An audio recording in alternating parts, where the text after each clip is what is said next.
Bene, direi che shall we start?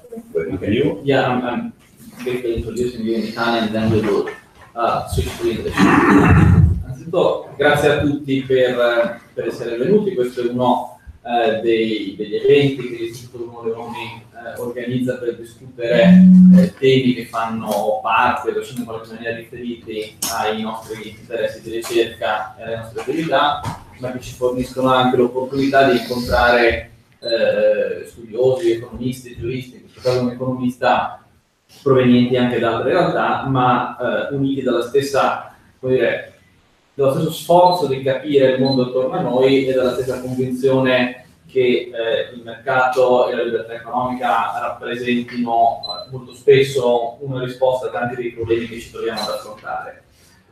Oggi abbiamo come nostro ospite Geoffrey Wood, che è da tanto tempo, da tanti anni, un amico dell'Istituto Bruno Leoni. I'm saying you've been a friend for a long time over here. Geoffrey è professore emerito presso la Cass Business School di Londra e professore emerito di economia monetaria alla University of Buckingham. Si è laureato presso l'Università di Aberdeen e dell'Essex e dopo la laurea ha collaborato con varie banche centrali, tra cui la Federal Reserve e la Banca d'Inghilterra, ed è stato consulente di banche centrali e ministeri delle finanze di numerosi paesi. Attualmente fa parte del consiglio di amministrazione di un fondo di investimento ed è consulente di varie istituzioni finanziarie, di 2 fondi di pensione e della commissione ristretta sulle finanze della Camera dei Comuni britannica. Apro e chiudo una parentesi, sarebbe divertente per gli italiani confrontare la metodologia di lavoro della commissione ristretta della Camera dei Comuni con la nostra commissione di inchiesta delle banche che ci ha intrattenuti qualche mese fa. Chiudo la parentesi. Geoffrey Wood è anche autore, coautore, un curatore di una trentina di libri e ha pubblicato svariati, oltre un centinaio di saggi e articoli accademici. Tra i libri che ha curato mi piace ricordare Tutti gli errori di Piketty, che è stato pubblicato da IBL Libri, che è curato assieme a Steve Hughes e che contiene una serie di saggi da parte di economisti e uomini e studiosi e uomini di impresa, uomini di finanza, che discutono e approfondiscono le indagini e il lavoro di Thomas Piketty sulla disuguaglianza. Tra gli autori dei saggi c'è anche Antonio Foglia, che è qui presente. Il tema che affronterà oggi è Financial Stability and the Corruption of Central Banks, che, come dire, già un titolo abbastanza interessante e, tra virgolette, aggressivo come è nella tradizione e come piace all'IBL. Quindi lascio immediatamente la parola a Geoffrey Wood and we switch to English for Thank you very much for being here. Well, thank you very much for that introduction. I have to say, I did not realize there was so much to say about me. First of all, it's a great pleasure to be here, and thank you for letting me speak in English. I have been known to lecture in French. I don't know if the audience understood. I would not attempt this in Italian. First thing I would say was, if I go too fast, if I say something you don't understand, stop me immediately. Because since I come from Scotland, my English accent is fairly standard by now, but not entirely so. So do interrupt at any time. I don't mind interruptions, of course. And as I always say to my students, and I know you're not students, but I think I will say the same thing, but there's no such thing as a silly question, except the question you didn't ask. When Alberto invited me to speak here today, I thought at first that I didn't have any paper ready to talk about. But then it struck me that although I didn't have a paper ready to talk about, I had an idea that I wanted to discuss. And this is the relationship between central banks and governments. An alternative title for the paper would have been Central Banks Were Born Free but Are Everywhere in Chains. The title hints at the cause of why I think they are now in chains. To understand how we got into this situation, it is important to look at the little history of central banks, because it's perhaps not as widely recognized as it should be that central banks were not, nobody invented the concept of a central bank. They emerged, they evolved. 2 central banks led this evolution, Sweden's Riksbank and the Bank of England. Both for historical and interesting and partly legal reasons. The historical reasons are in part, of course, that Sweden, although its borders have changed over the years, was dominant over a large part of Northern Europe for a long time and was not affected by changes in boundaries. Britain, meanwhile, being an island, has had unchanged boundaries for longer than any European country. So the banking system could develop earlier than anything else. And therefore, these two banks are the longest established. The Bank of England was founded in 1694, after the Riksbank, but I think it's fair to say that it was the world's first central bank, because both these institutions evolved from being another kind of bank into central banks over time, but the Bank of England got there slightly earlier. Both were established for the same purpose, and this has always run through the history of central banking, and in part, I think, explains the tendencies of inflation that we have seen. Both were established to raise money for the head of state, the monarch in both cases at this time, in times of stress. The Bank of England was founded because the king had fought a war and had lost a major naval battle against the Dutch, wished to rebuild the navy. His credit was, however, not good. Therefore, he granted certain privileges to the Bank of England. They had the monopoly of note issue within a certain area of London. And even more important, it could be what was called then a joint stock company. That is to say, the people who invested funds in the Bank of England had limited liability. Back then, every other bank in the country and most companies had unlimited liability.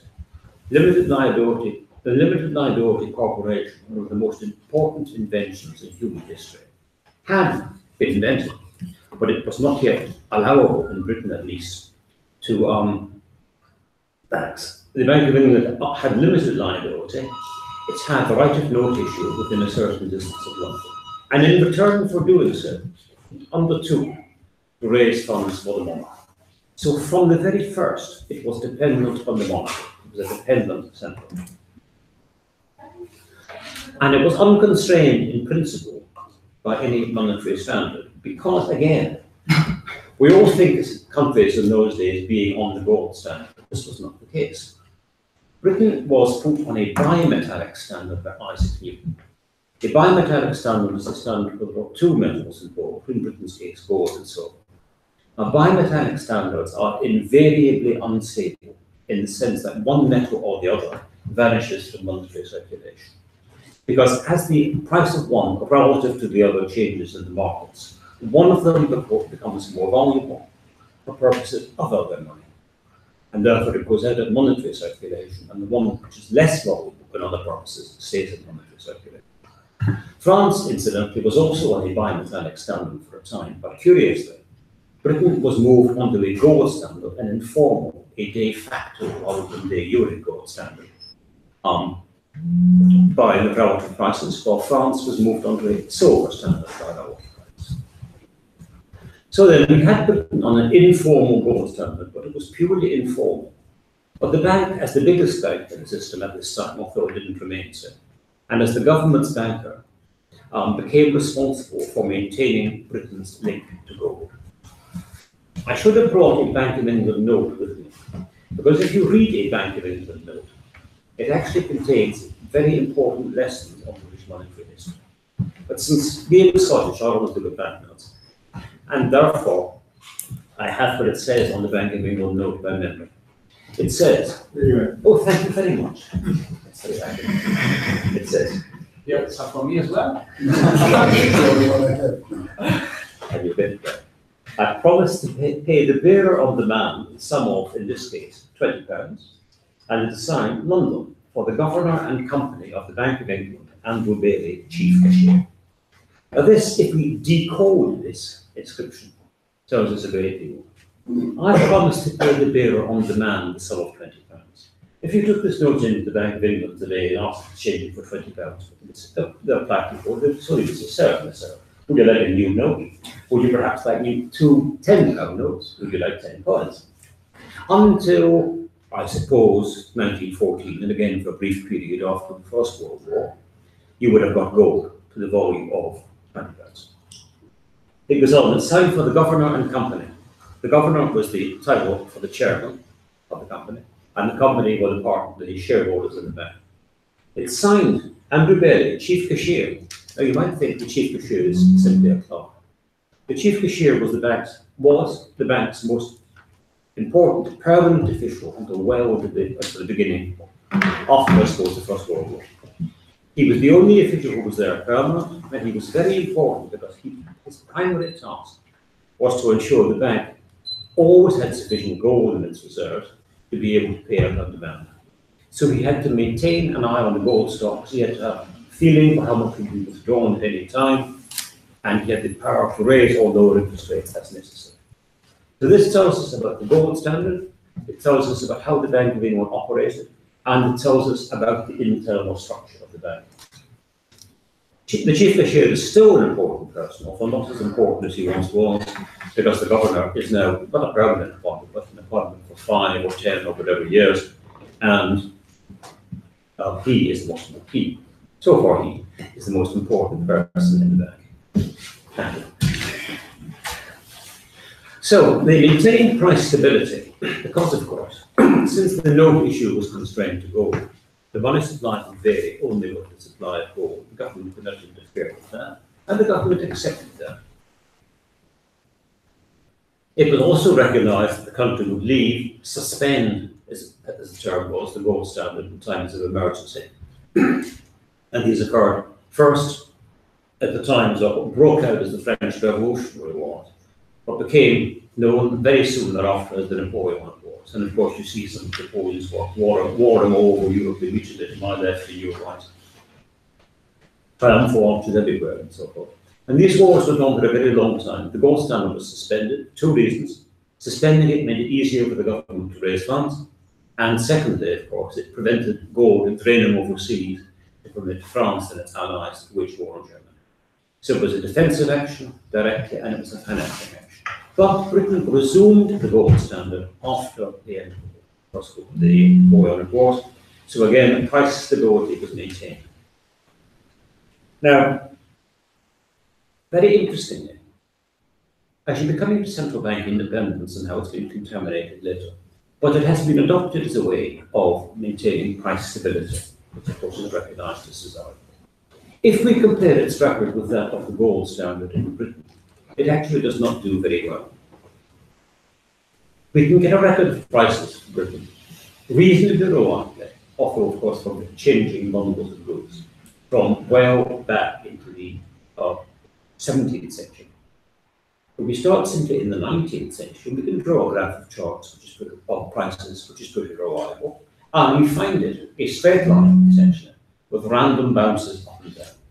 It's what economists would call mean reverting, and the mean is essentially is level trend. Prices did not rise.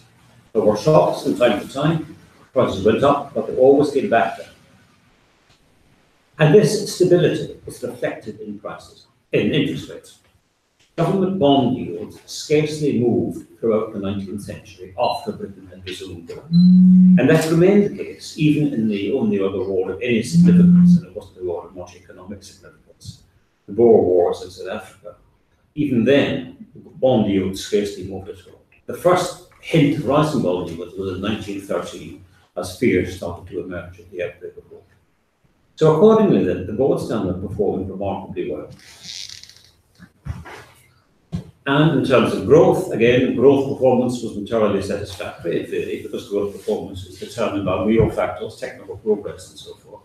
That the monetary standard has very little influence on in the short term for growth theory, but there's no systematic relationship between periods of rising prices and periods of falling prices. It worked very well. Does that suggest we should return to the gold standard? Well, I don't think we could, because once people left it, they knew they would leave it. And it would no longer be the confidence that it had in the 19th century. I imagine you have not heard the story of when Britain finally abandoned gold in 1931. This required a change of government.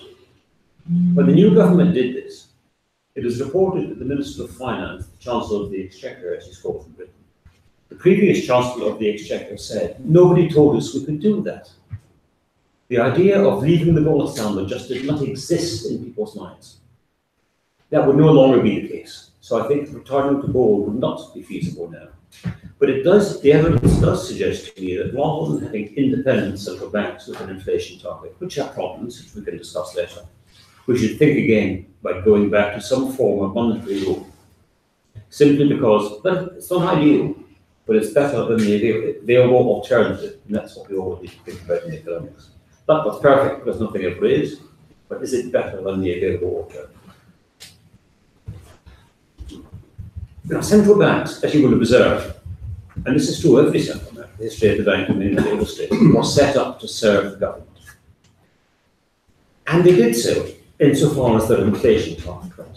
And indeed, I think governments have very seldom deviated deliberately from this inflation target. The undermining of central bank independence has come from the other task.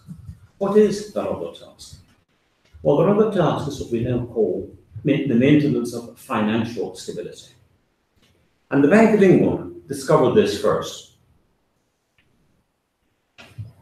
and adopted this policy first. But it adopted a very particular definition of it, one which did not threaten the relationship with banks, one which did not threaten to undermine it.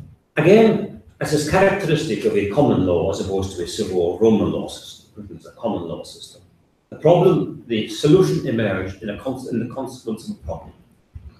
Very famous lawyer Oliver Wendell Holmes, I think, wrote that the common law system, solves problems, it deals with the business of life. It does not infer things from statutes. Statutes exist, but the main problems asked for judges in a common law system is to solve problems of what seems a reasonable way, given the rather loose legal framework, and coming to a solution which most people can persuade to accept. So this role that the Bank of England took on, which has become known, and the term is widely misunderstood as lender of last resort, this role developed in the early 19th century. How did it develop? The necessity for it was set out by Francis Baring, writing in 1694. Francis Baring, I should say, of the Baring banking family, the only British bank in history ever to have failed twice. He observed what had happened in Britain at the outbreak of the wars of France. This outbreak of war was entirely unexpected, and Britain had been engaged until that day in extensive continental trade. People who had sold goods to the continent suddenly could not be paid. People who had bought raw materials in the expectation of working on them and selling them to the continent could no longer sell on the raw materials, so someone had to finance them. They turned to their banks for finance. One bank after another ran out of finance and turned to bigger banks. And they eventually ended up at the Bank of England, seeking money. And at this point, as Baring wrote, there was no resource upon the bank's refusal, for they are what he called le dernier resort. He spoke French because he, unlike most Englishmen, he spoke foreign language. He had gone to the French school in Putney, and he used the term le dernier resort because at that time that was the nickname of the final court of appeal in France. The Bank of England, he said, was the final court of appeal, and it should lend money. This procedure was formalised by three writers: Henry Thornton, rather less known but equally important Thomas Johnson, and perhaps the best known of all, Walter Bagehot. They explained how, if there were a panic demand for cash, this would of course threaten the stability of the bank. Because banks, by that time, are called fractional reserve banks. That is to say, they take in deposits from their customers and they don't simply look after them. They are not cloakroom banks, he used the term, which Henry Simons, another economist, whose picture of big medals being on the wall. By Henry, he called them cloakroom banks, because when you go to the theatre or the opera, you hand in your coat, you get at the end of the evening, you'd expect them to lend it out or during the performance. Cloakroom banks simply look after your money. And when not cloakroom banks, they looked after your money by lending out most of it, perhaps paying you interest, or at least not charging you for the services they provide. But of course, they are exposed to everyone comes along at once asking, I deposited money with you, but I have it back. If that happens, a bank could not possibly meet these legitimate demands on it. It would have to borrow the money from somewhere. If it happened to an individual bank, if necessary, the bank would fail. But the danger would then be that other people would scramble for cash. Accordingly, what's called a bank run developed. People would run to the banks for cash, and this would bring down, in the limit, the entire banking system. Accordingly, the task of the central bank under such circumstances is to supply money abundantly and to supply it on security. Takes in security, lends money. And it does charge a slightly higher interest rate than normal. Many modern writers have said it should be a penal rate. That is a major error. It should not be a penal rate. Rather, it should be a rate a little above normal, simply because the bank, first of all, wants to reward prudence. Banks have kept high liquidity ratios, they will borrow less. So accordingly, they will need to borrow less, and they're rewarded for being careful. And secondly, when the crisis is over and interest rates come back down, banks will, of course, wish to repay loans at a higher rate of interest, and thus the loans to the banking system, the expansion of the money supply, go reverse. Well, the Bank of England, urged by these writers, notably by Walter Badger, who urged in his writings in The Economist and elsewhere, even the editor of The Economist. I should explain, by the way, for anyone who wants to get promotion, he became editor of The Economist at the age of 24. A considerable achievement, no doubt in good part on his merits, but certainly not impeded by his marrying the owner's daughter. He urged the bank, he was a very successful and influential journalist. He urged the bank to take on this task, and the bank did, at first somewhat hesitantly. But then there came an enormous crisis in 1866. And this crisis is very important for how banks and governments behave today. There was a bank called Overend, Gurney and Company. It was formed with the merger of two banks and had won sensibly under the generation which carried out the merger. It had become at least 10 times bigger than the next biggest bank in the system. There is no bank anywhere in the world today as big as that relative to its banking system. It was an enormous institution by the standards of the time. So far as is known, it's the biggest financial institution ever to have existed up to that date. A huge place. Well, they came to the Bank of England and said, we are in difficulties because interest rates have risen. They had a second generation of bankers had taken on more risks. They were in difficulties. And the Bank of England knew what kind of business they'd been doing. The Bank of England also dealt in the markets. And it knew the kind of security they had. It said, bring in new securities. The bank looked at them and said, thank you very much, and sent them away again. And essentially said, in the modern parlance, we look forward to talking to your successors. Overend Gurney collapsed. They were not bailed out, they collapsed. There was immediately a panic, of course. What did the Bank of England do? It supplied cash abundantly on security to any bank who brought in satisfactory security. And the panic ended within 3 days. We can see a spike in interest rates, very short-term interest rates, and it lasted 3 days. We can see when we look at banks' balance sheets, the cash flooded back in. So this stabilized the system. And the bank committed itself to acting in that way as lender of last resort, with the English translation and bearings to the dernier resort. Committed itself to acting, and people believed them. We can see that from two other problems. The city of Glasgow Bank in 1878 failed. It had been run fraudulently. There was a minor panic in the banks around Glasgow, but that was it again over within days. Then there was the bearing crisis, 1890. Bank of England was rather more concerned about this, because in fact Bearings by this time was a bank in relative decline, but it was an important name, and it was slightly concerned that the reputation of London would be damaged. The bank didn't put in very much money, so Bearings were short of capital. They had lost money on bad loans. They followed the traditional route of banks wanting to make money and are going to lend to South America. And the traditional consequences of losing all the money had followed. So they were broke, they needed capital. A consortium, a group of banks was organised by the Bank of England. They put in the capital, and in fact they got the money back over a period of about 10 years. But in any event, the bank was propped up, but not by the government, and it was propped up for particular reasons, not because it was big, but to preserve the reputation of London as a financial centre. But, and this is very important, every partner in Bearings Bank lost everything. Houses, horses, dogs, servants, all assets, wife's jewelry, it all went. In other words, failure was not rewarded or at least compensated for. And that too, I think, is very important.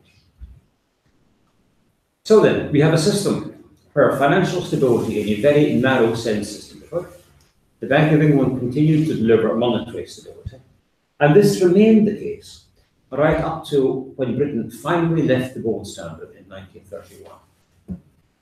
Even after that, when sterling remained pegged to the US dollar between the wars, the bank, although it said it was the creature of government, still privately owned, but it said it was the creature of government, it still continued to deliver price stability.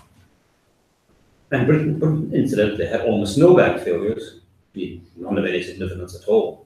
And Britain, also very strikingly about what's happening today, had absolutely no bank regulation. The first act to regulate banks in Britain was passed in, well, I won't expect you to know the date, but would anyone care to tell me the century? 21st. 20th. 1979.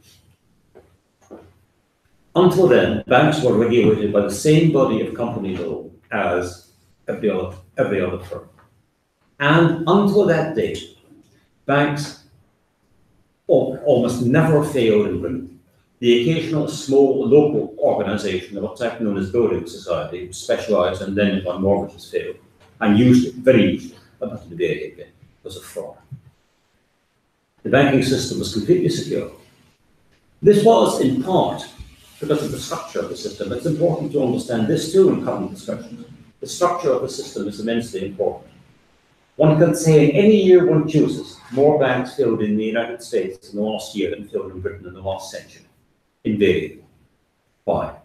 Because the United States banks are highly fragmented across the states. They're geographically concentrated.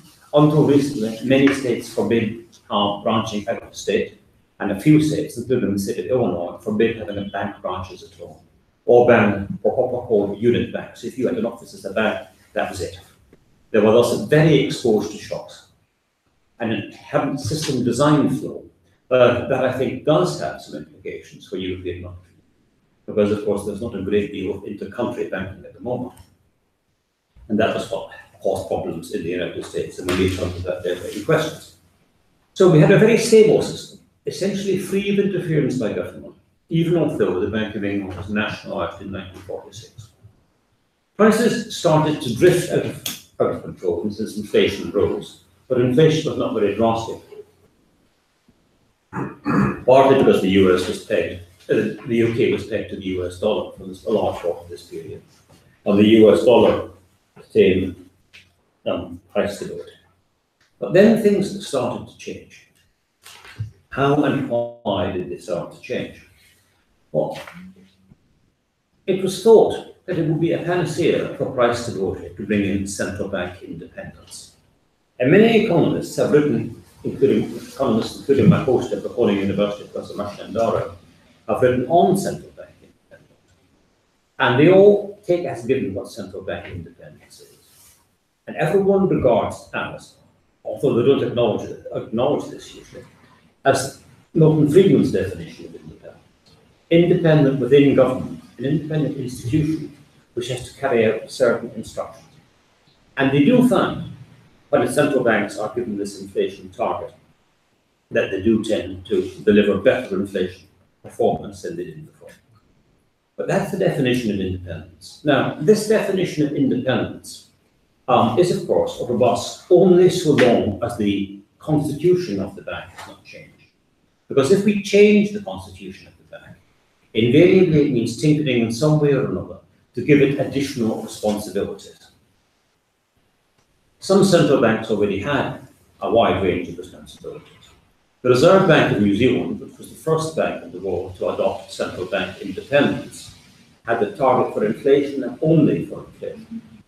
The new Prime Minister of New Zealand, much hailed Jacinda Ardern, the new Prime Minister has said it's going to have other targets as well, and that's very bad news. Because, of course, if you have only one instrument of policy, and they have only monetary policy, they can only hit one thing with it. It's as if you were driving your car, and of course you can drive your car, but we're going to take away the brakes and the gears, and you only left the steering wheel. Control will be rather less good than it had been here before. Accordingly then, giving central banks multiple targets with only one policy makes it very hard to achieve these targets. And whenever they miss one, again, we get changes in bank regulation and more instruction being given to banks. They get central banks. They become drawn closer and closer under the supervision of the government and pushed to accommodate the government's desires. And indeed, this is exactly what happened. If we look at the history since the financial crisis, that was changed very substantially in Britain, but also in every other country. They were given more responsibilities. Governments started to appoint directors. And most important, central banks were charged with financial regulation and supervision and all sorts of other things as well. This meant that their focus was diluted. They could no longer concentrate on one objective. In addition, and that in itself is dangerous, in addition, the definition of financial stability was implicitly widened. We're not simply concerned with the stability of the banking system as a whole, and it's very important, it's the stability of the system. And I understand, the system as a whole, the whole thing, was no longer the focus. We became concerned with individual institutions. This means, of course, that resources have to be found from somewhere to protect individual institutions in difficulties. And where can these resources come from? They can't come from the central bank. Why not? Banks can fail for two reasons: shortage of liquidity and shortage of capital. Shortage of liquidity is when essentially the bank runs out of cash to pay its depositors. If a bank is sound and well managed, it can always borrow from other banks. An instance of that occurred many years ago when I used to advise a special kind of institution called a discount house in the London money markets.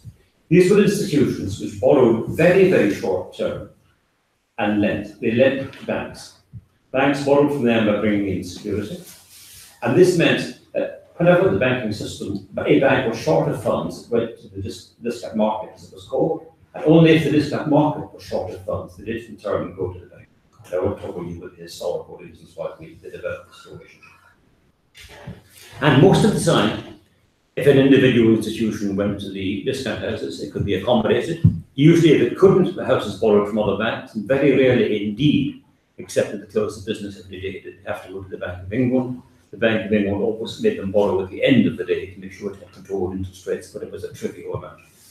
There was, however, the failure of the bank, BCCI, Bank of Credit and Commerce International. Some of you may remember it. They had the nickname in London, Bank of Cocaine and Corruption International. It was known, well, it was closed, it didn't fail. Closed down. But the Bank of England was very concerned that the discount houses would be in difficulties. BCCI was by this time a big bank, even in Britain. When they went to the discount houses, what did they find? They had lent no money at all, not a penny to BCCI. Why not?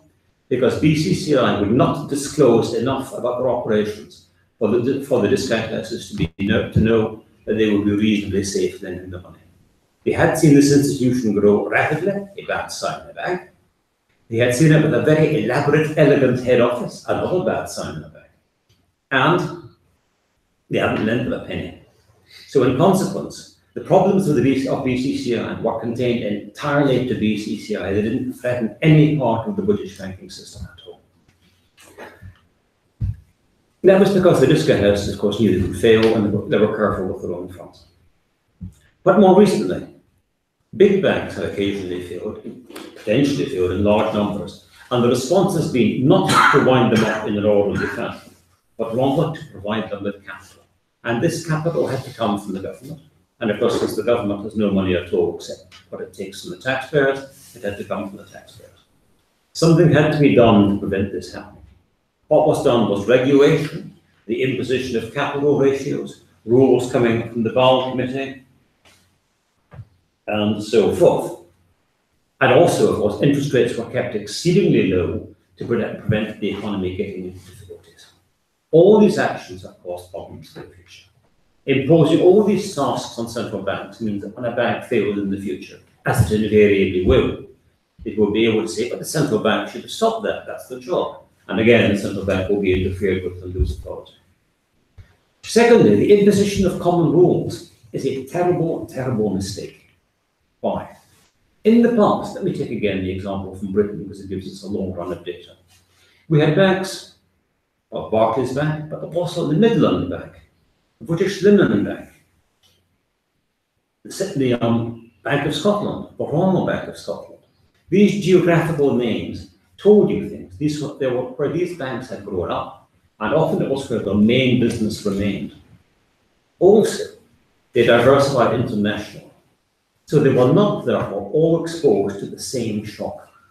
Now that they have a common set of rules governing their conduct, if a shock comes along and threatens one bank, since all banks are compelled by the rule makers to behave in the same way, it threatens all banks. What had once been a single shock has been, by the new rule framework, turned into a common shock.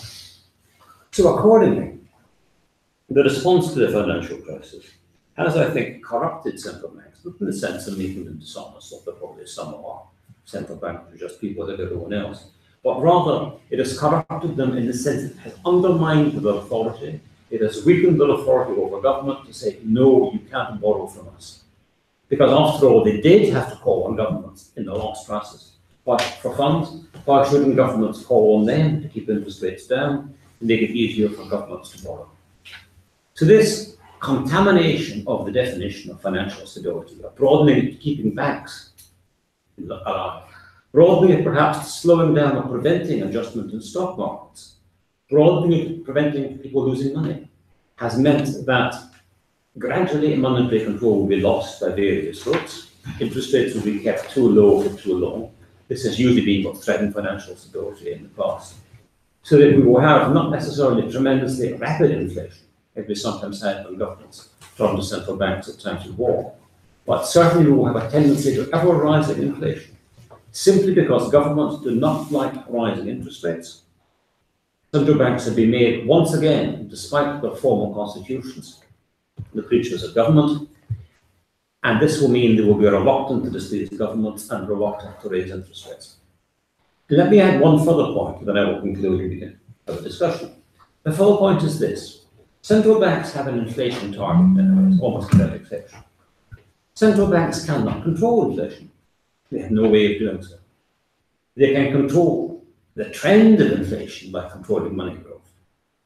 But can they control inflation day by day or month by month? Of course they can't, or even year by year. It's difficult, because all sorts of random shocks come along. But the mandates have said control inflation. They have not said control inflation over, for example, a 5-year rolling period. Such a contract would be rather hard to enforce. The central bank would always say things are going to get better. But a contract over 1 year or 2 years, as we have, is to be far too restrictive, because both they can always make excuses. It's an unenforceable contract. That objection, incidentally, was made by Milton Friedman in a paper, what's the date? Quite an old paper. Milton Friedman was a really remarkable economist, and he does deserve, 1962, he does deserve to have a special from the war. Very fox-eyed, he observed then, in a paper called Towards a Monetary Constitution, that if a central bank had an inflation target, it was, of course, an unenforceable contract. Accordingly, the broadening of the definition of financial stability, combined with the desire to prevent bank failures, individual bank failures, not simply the desire to prevent the failure of one bank spreading to the system, but the desire to prevent individual bank failures, the desire to regulate banks, to make them safe against everything, has meant that the authority and independence of central banks has been undermined, and that's been corrupted. And I think because of that, we're going to have gently rising inflation, so far as we can see. Thank you very much.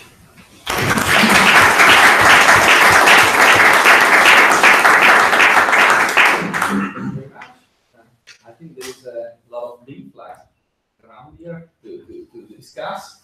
I'm not going to break the ice, because monetary policy and central banks and financial stability is basically two difficult issues for myself. But I think there are a lot of persons here who have both the intention and the capability to challenge you on some of the issues you raised.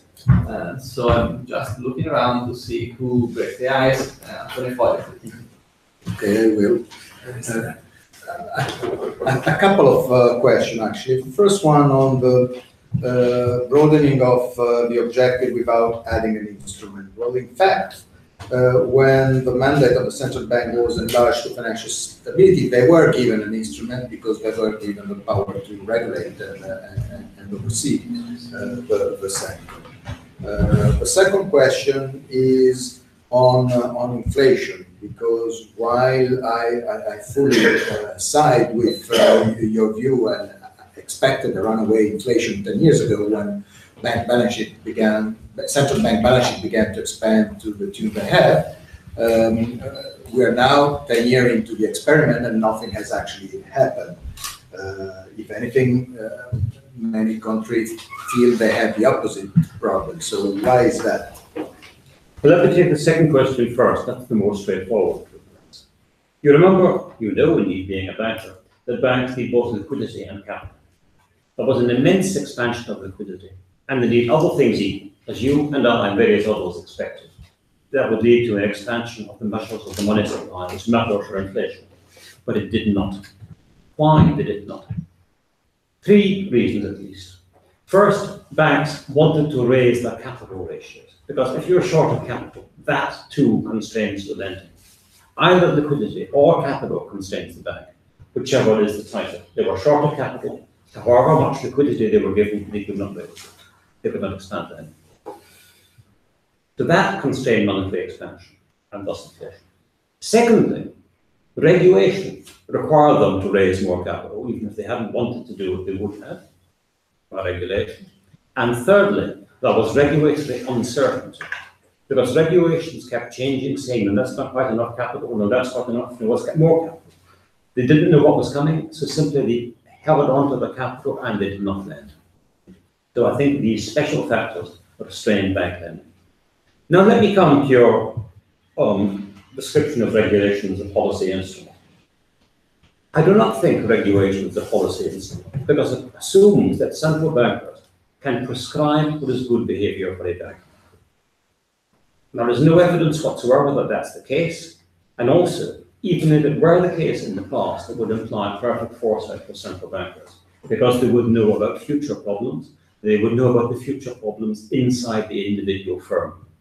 No one knows as much about a firm as the people inside it. They will inevitably know more than any central bank can do. Regulations have to be generic, broad brush, so they are, I think, almost entirely ineffective.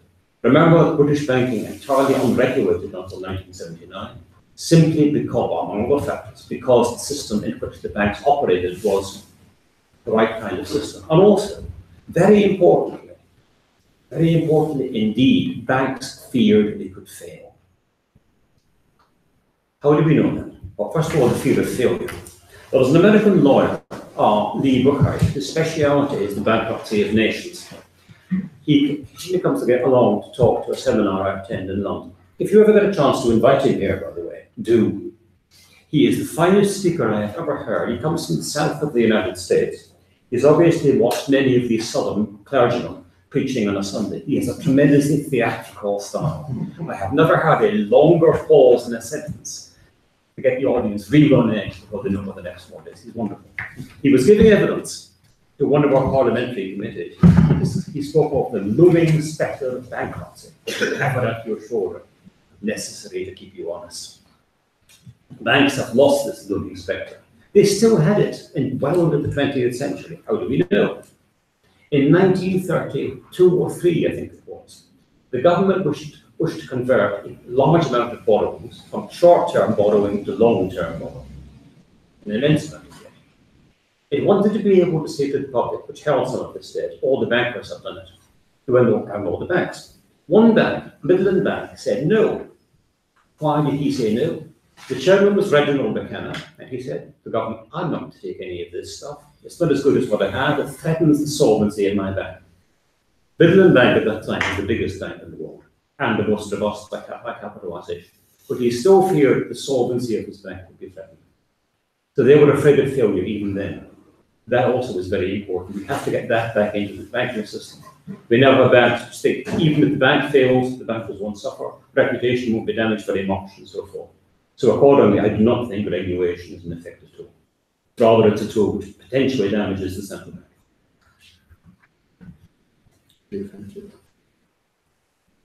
Okay. I very much appreciated the combination of structural and analysis and historical illustration. I think the interaction of the two were very stimulating. Well, I would ask you, the written paper you have in front, is it a published article or are they just notes? I have written notes, which I can scarcely read, so I don't think you can. I occasionally refer to this written paper, which is published. I can give it to you afterwards. Yes, it's published in a book, I should say. Okay. So can you reproduce, Carlo? Can you think? Can we forward? If you remind me in your email, I can send you a copy of this. Oh, yes, please. Thank you. That is a very straightforward and simple and naive question.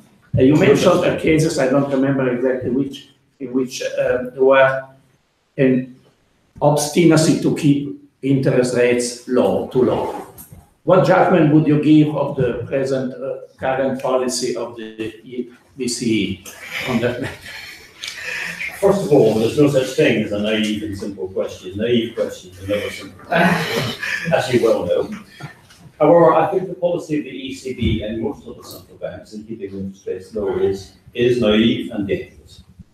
Why is it dangerous? Well, it has, I think, not just in the Eurozone but elsewhere, encouraged firms which should have gone bankrupt to keep people on going.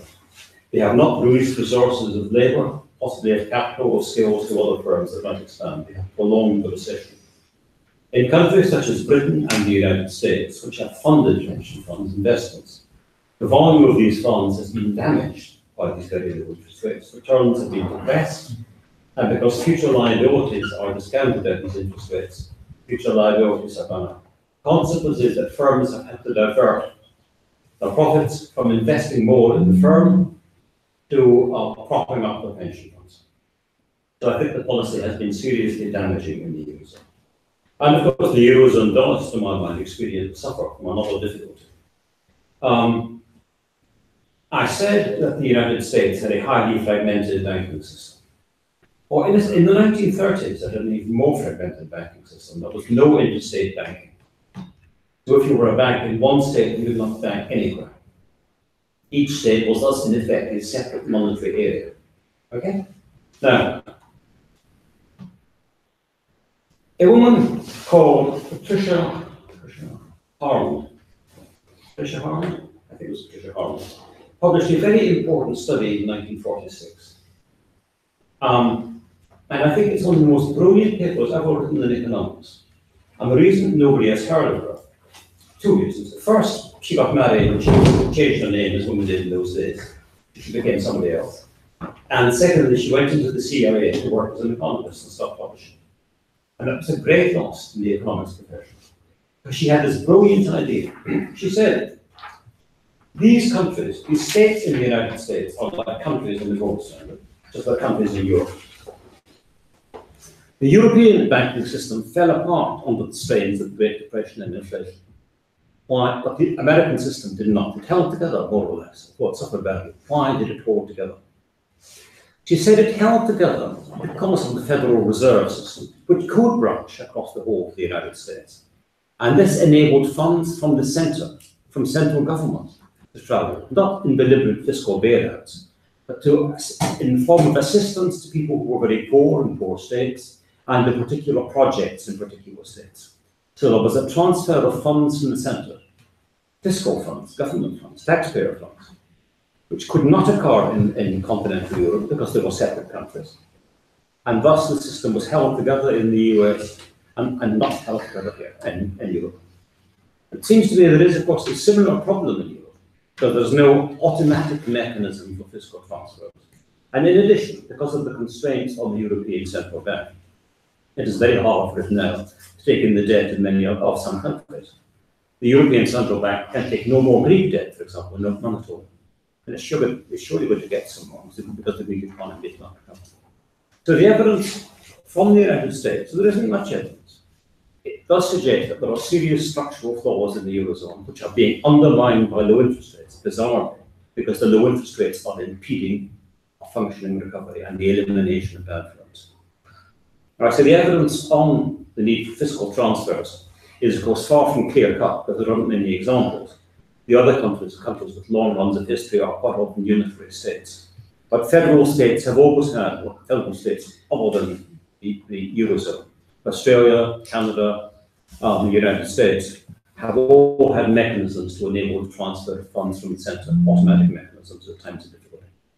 So the system is ill-designed in more than one way, and in this ill-designed system, central banker is taking ill-designed decisions. Question, Robert? That's it. Excuse me, or English first of all. Better than my talk. I want to ask you, what will be the future of gold in the financial system? Then the second question, what do you think about the cashless society we are going to? And the third, about real rates. What do you think is the correct real rates a person should ask for his bonds? Thank you.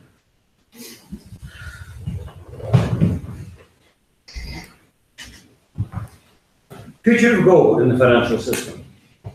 I think, unfortunately, I say unfortunately, because it's produced results better than anything we've had so far, but unfortunately none. Simply because it worked by an act of faith. And when the faith is gone, you can't bring the faith back. People adhered to gold through faith. It happened to work well, but they could always be told, as Keynes told them, gold is a barbarous salad, we could do better. Absolutely correct. We could have done better, we just haven't. But I don't think gold is a future in the financial system. E-money. You say we're all going to an electronic money system. It's often said. If we actually look at what's happening to cash holdings around the world, there is absolutely no evidence of us going to an e-money system. It's happening in a few countries. But I think these are rather special countries. Most countries, the cash ratios are stable or rising. It's happening, and this is a subject I've written elsewhere, and I'll send you the paper if you're interested. It's happening in societies which I would describe as very high trust societies. High trust not just between individuals, but between individuals and the state. These tend to be small countries with long histories. They're happening in the Nordic countries and to an extent in New Zealand. New Zealand is a very small country. You may think this is surprising if you've ever looked at the map. New Zealand is geographically bigger than Britain, slightly bigger. In terms of population, it's less than half the size of London. Everybody knows everybody else. Scandinavian countries, people trust people there. They're small societies. They know what other people do. There is no incentive to behave in a dishonest way. Most crime is pathological, psychological in some ways, simply because people know there's no incentive to carry out a crime, to cheat. Because if you do, everyone will soon know and nobody will do business with you again. In such intrinsically honest societies, you can move to other kinds of money, partly because if it's an intrinsically honest society, people also know the politicians and trust them because they're neighbours.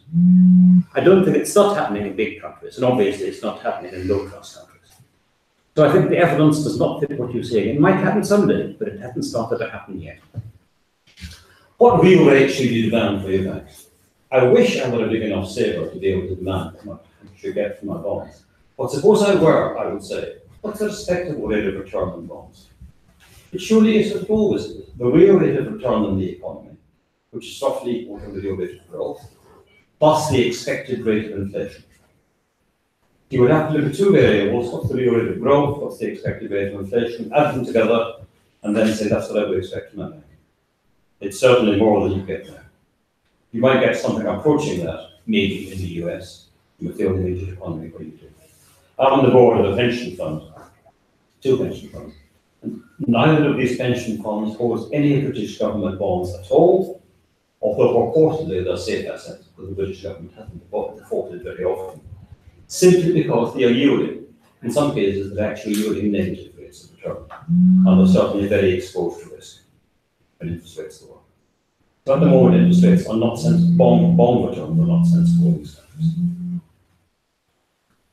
May I object to the last comment, in the sense that I think from the addition of real rate of growth of the economy and the inflation expectation, we should actually subtract the risk premium, in the sense that over the long run, you may expect earnings in the economy to grow broadly in line with the real rate of growth of the economy plus inflation. And this basically gives you the trend line growth of, say, the equity market. And since we are talking of bonds, I presume we're talking about risk-free bonds or as close as possible to that definition. We should take a discount from the rate of growth of the economy plus inflation to go back to what the risk-free rate should be. That's actually absolutely right. Technically, that's absolutely correct. However, again, if we take bond yields in Britain in the 19th century, bond yields were the rate of growth plus the rate of interest plus expected inflation. There was no evidence of the subtraction of the risk premium. Why, I don't know, but you're correct, it should be. Because do we know how big the risk premium is? I don't. And again, no, maybe you're wrong. Let's take this a little bit further. Maybe you're wrong. What is the risk premium in the equity market? Over 6 months, it's quite high. One of the pension funds, I'm on the board of War II. One of them, the British Parliament's pension fund. I'm assuming that's going to last a long time. The other is a very big local government. Everyone works on the assumption that this local government is going to live forever. What's the risk premium on the equity market as a whole for an infinitely long-lived investor? Isn't it zero? Oh, I see your point, and you're right that if you take a investment horizon long enough, actually bonds should have a risk premium because over time they have been a far worse investment than equities have been.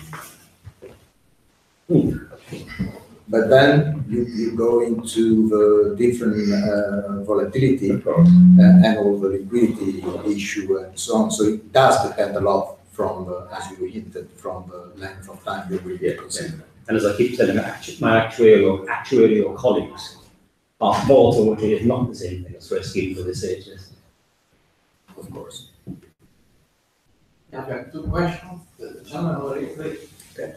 I wanted to make an observation on your fascinating summary of the history of central banking since its origin to today's issues. The breaking point between a convertible currency to a non-convertible currency really changes drastically and dramatically the whole logic of the system. An example, once the central bank becomes the unconstrained monopolist of the currency, it is impossible to impose any prohibition to the central bank to finance the government. Well, we can impose formal prescriptions, but we all know that any deficit of the government is always and invariably financed directly from the central bank. The monetary operations tell us so. Every time the government issues a new security, the only source for buying those securities is liquidity that banks can only borrow from the central bank. So I see the controversies in monetary theory, the monetarists, the Keynesians, and all the history after the 1930s, 1940s as a gradual attempt to gradually understand how deeply the logic of the system has changed. But also, I want to ask you if you could clarify your thought about the inflation targeting idea, because at some point you said that central banks cannot control inflation.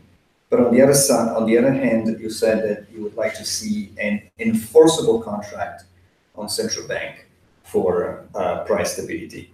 And again, if we consider that the government, including the central bank, is now the unconstrained monopolist of the currency, any monopolist in microeconomics can set the price, and can set the price of what the monopoly supplies and can set the own rate of interest of that product. So the central bank sets the interest rates, and central banks can set any interest rates under non-convertible currencies, from 500% Sweden in 1992, I think, for a week or so, or negative. But the price level is largely the responsibility of fiscal policy more than monetary policy. And we see the evidence. The ECB has been attempting to raise inflation in Europe with no success for years, and all central banks in the world. Even the Fed, if you look at the inflation rate in the United States, has declined as a result of QE, not increased. Inflation in Argentina is a good example. If you index the wages of public employees, you create inflation in a matter of weeks. So it's more fiscal determination of inflation than central banks. Central banks can do very little on inflation. Let me take your point of inflation targeting first, as that's the simplest. I want an enforceable contract on central bank, and I don't think you could have an enforceable contract for inflation.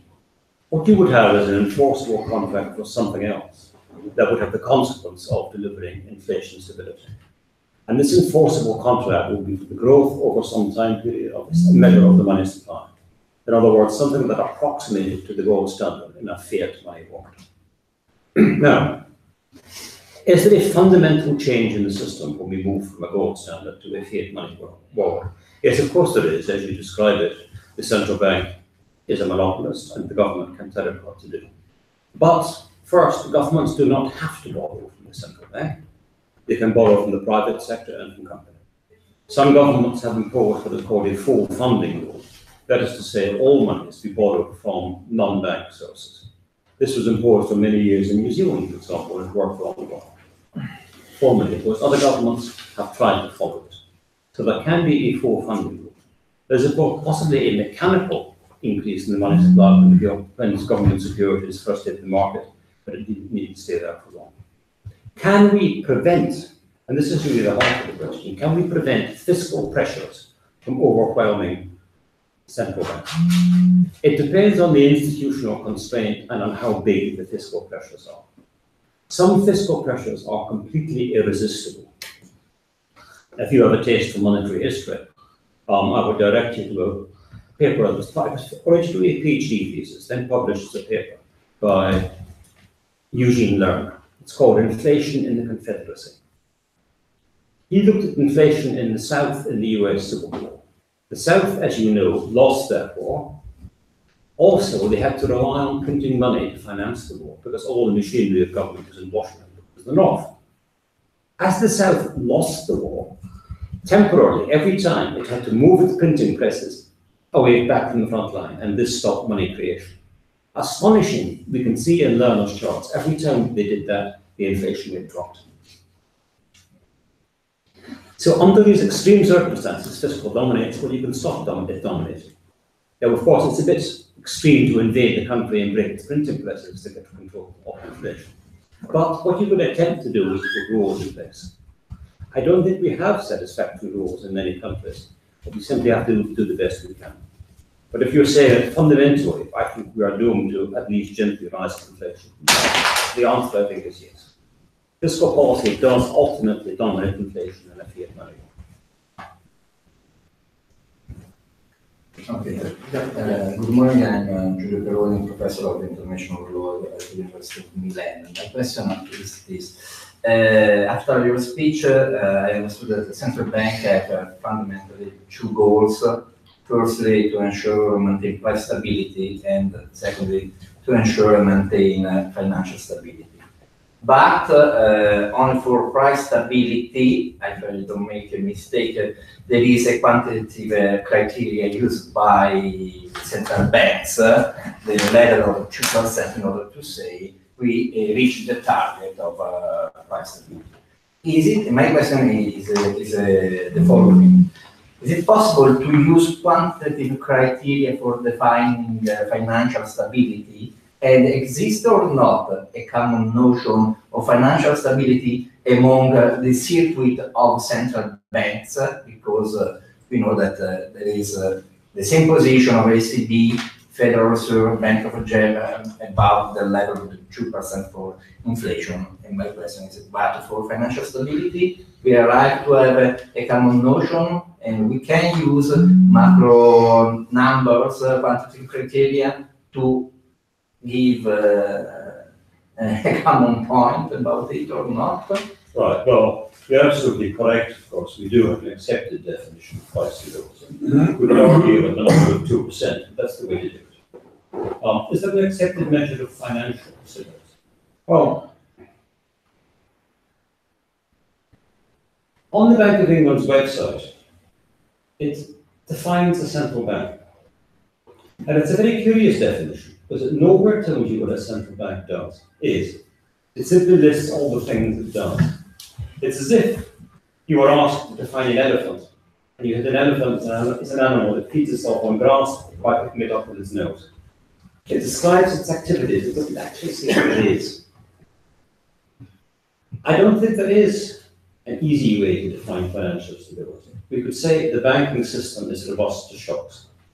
And that's loose, we couldn't put a number on it. Maybe we could say more than 1 or 2% of the banking system never fails in any 1 year. That might be an operational definition.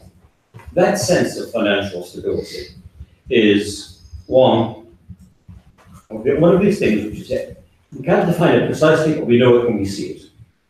We know Britain had financial stability from 1866 to 1980 or so. No bank failures at all. We know it because we see it. And we do it in terms of the stability of the number of banks in the system, the number of bank deposits in the system, and so forth. Now, do central banks nowadays have a broadly accepted definition of financial stability among themselves? I would say, it's a slightly unkind way to take it, but the answer is yes. And the answer is at all costs stop things moving rapidly. And that seems to me a very dangerous and foolish definition. Dangerous because trying to stop market. Alan Greenspan was notorious for trying to stabilise the stock market when he was chairman of the Federal Reserve. I think that's very dangerous because the idea that slow adjustment is always a good thing. If people are very willing to accept it, but it's silly. Suppose at the end of this talk, you're so excited by it that you walk out across the road without looking where you're going. You'd be very upset. You would say, I want fast adjustment of the car that's driving straight at you. You want it to stop quickly. You wouldn't want it to stop slowly. Sometimes fast adjustment is desired. You wouldn't, because they try to preserve stability in the sense of stop things moving rapidly and stop surprises. I think that's a dangerous definition. It undermines central banking, and it also undermines the economy by stopping bad firms going into business, by protecting bad decisions and so forth. So yes, we do know financial stability when we see it. Central bankers also think they know it when they see it, but by and large, often under the pressure of governments, they've adopted a misleading definition.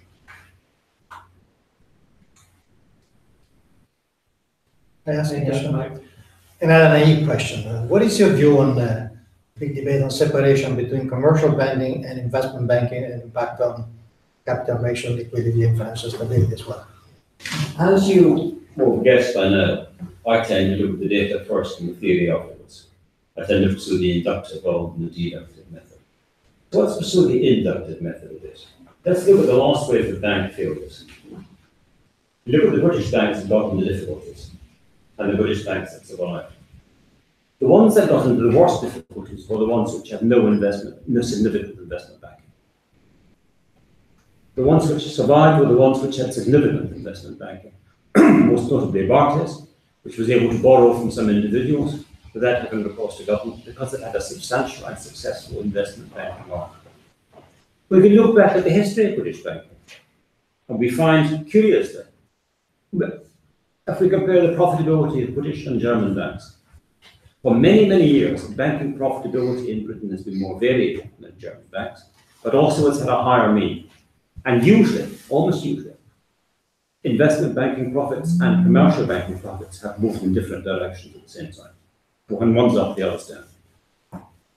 Of course, the famous evidence, supposed evidence, for the desire to separate them is what happened in the United States in the 1930s, when the Glass-Steagall Act was passed. The way George Benson looked at this in great detail, other economists have as well, he looked at it in great detail. And he found, in fact, that as in Britain, investment banks, banks which had investment banks, tended to be more stable than those who did not. The Glass-Steagall Act was based not on evidence, but on the personal opinion of the two senators, and one to say their personal prejudices. The evidence for separating the two is not strong. But we should always remember, I say this against the background, if banks get it wrong, they should be allowed to fail. Fail in an orderly fashion, wound down just like any other firm. We are told now that we have, at least in Britain, I think elsewhere, that we have the legal framework to allow this.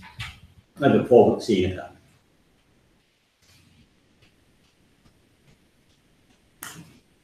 Any other question? May I ask a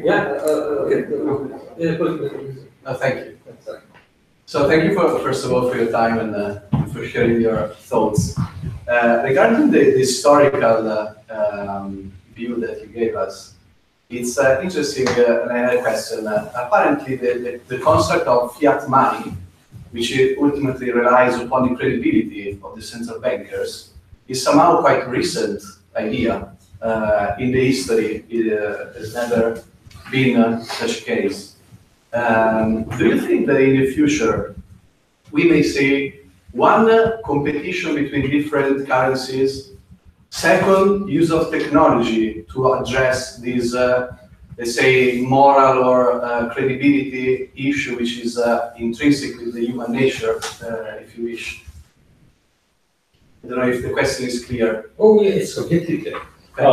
We actually have some evidence. And also, sorry, just to add, money as debt, which is the other big idea. Well, we actually do have some evidence on the effect of competition in money. It can come from two sources.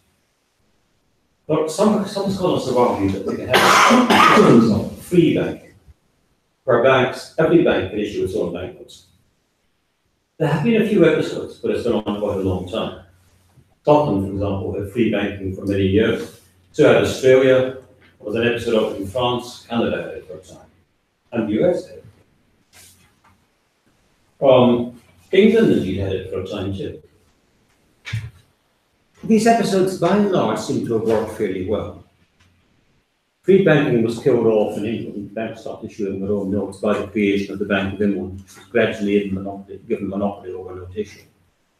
I think, unfortunately, this argument is irresolvable, because in the case of Scotland, although some economists, like my colleague Kevin Dowd, whom I'm sure you know, says the Scottish free banking system worked very well. Our other colleague, Charles Woodcock, whom you may also know, said it worked very well because the Scottish banks had resource to English banks, who in turn had resource to the Bank of England. I see no way of resolving this difficulty except that there's much in what you both say, but we can't tell the difference. It might work. However, after the Second World War, we had a long period of exchange controls that prevented people moving their money freely between countries.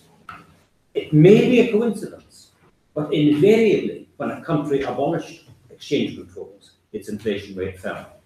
Because, of course, had it not fallen, what economists call currency substitution would take place. This tends to be slow to start. It doesn't happen at 4, 5, or 6% inflation, as far as we can tell. But a very good example is Israel, which never had hyperinflation, but quite often had inflation in the high teens or a little above 20%.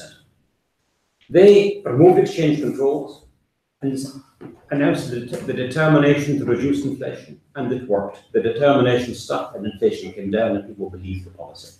So I think there is some evidence that currency competition would work, yes. Electronic money, I am really not an expert on it, but it might help. It might be another means of competition.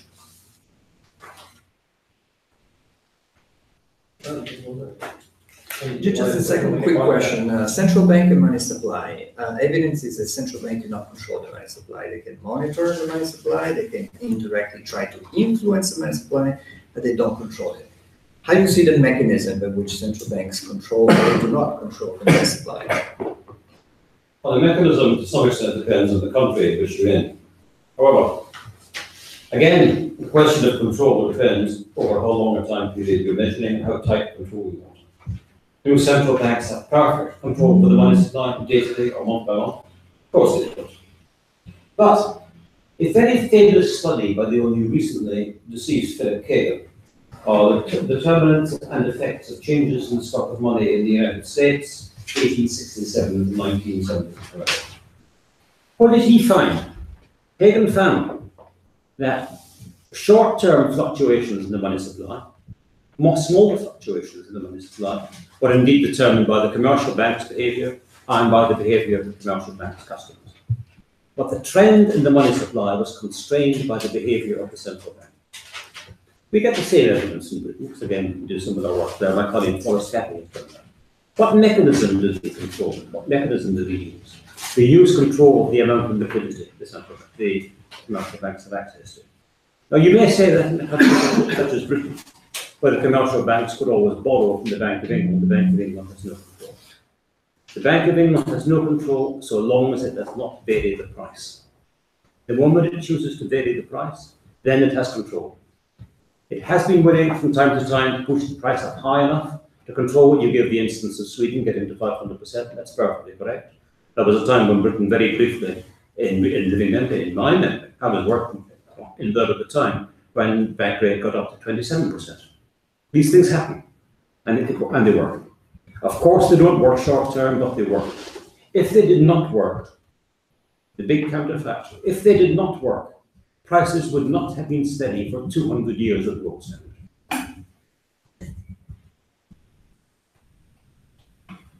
Any final questions or comments? Okay, so I think everybody's done. We got a lot of food for thought on very complex issues, by the way. So thank you very much, Geoffrey, for coming here, for accepting our invitation, and we look forward to